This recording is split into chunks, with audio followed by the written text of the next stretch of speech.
Hello' দোস্তো, মই আজি বনাম চুজি ৰেচিপি। মই এটা কেৰাহী বহাই দিছোঁ, কাৰণ টিফিনত যদি দিব বিচাৰে তেতিয়াহ'লে চুজি বনাই ধুনীয়াকৈ দিব পাৰে। মই প্ৰথম কেৰাহী এটা বহাই লৈছোঁ। কেৰাহীটো গৰম হোৱাৰ পিছত মই ইয়াত দি দিছোঁ অকণমান ৰিফাইন অইল। বেছি নিদিব, কমকৈ দিব, কাৰণ মই এটাই ল'ৰা আৰু তাৰ কাৰণে মই টিফিনত দিব বিচাৰিছোঁ, সেই গতিকে মই কমকৈ দিছোঁ। তাৰপিছত তেলটো গৰম হোৱাৰ পিছত মই এক বাতি চুজি মই দি দিছোঁ। দিয়াৰ পিছত ধুনীয়াকৈ হিলাই থাকিব। যেতিয়ালৈকে ই লাল নহ'ব তেতিয়ালৈকে ধুনীয়াকৈ হিলাই থাকিব লাগিব।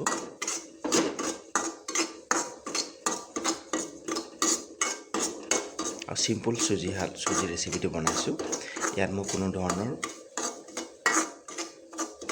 ধৰণৰ সামগ্ৰী মই ব্যৱহাৰ কৰা নাই।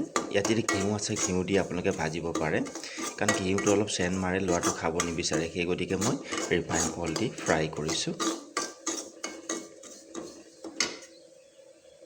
আৰু এইফালে চাওক, মই তাৰ কাৰণে লোকেল ডিম, আলু দি পেলাই অকণমান টাইম প্ৰথম বইল কৰি লৈছোঁ। তাৰপিছত ইয়াত চাউল দিম, সি ভাত খাই যাব আৰু স্কুলত গৈ হালোৱা খাব, কাৰণ 2টা বজাত ছুটি দিয়ে। তো সেই গতিকে এতিয়া টিফিনত দিবলগীয়া হয় বস্তু।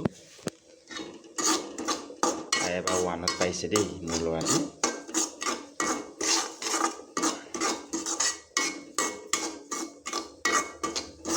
যিমান ধুনীয়াকৈ ফ্ৰাই কৰিব সিমান ধুনীয়া হ'ব, চুজিখন খাবলৈও টেষ্টি হ'ব।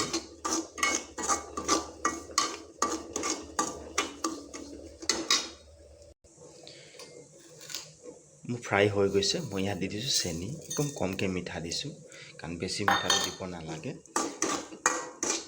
অকণমান টাইম ফ্ৰাই কৰি ল'ব। কৰাৰ পিছত ইয়াত মই কি এড কৰিম জানেনে? মই ইয়াত গাখীৰ দিম, কাৰণ পানী দিব পাৰে, মই পানী নিদিওঁ, গাখীৰ দি পেলাই মই বনাই দিম। কাৰণ ই গাখীৰ খাই বহুত ভাল পায়। আৰু এইফালে চাওক, মই গাখীৰ দি দিলোঁ।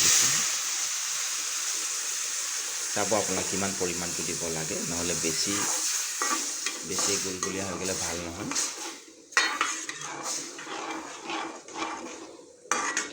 অলপ উতলিব দিব। আৰু যদি মিঠাটো কম হৈছে আকৌ অলপ মিঠা দি দিব পাৰে। মই মিঠাটো কমকৈ দিছোঁ তাক।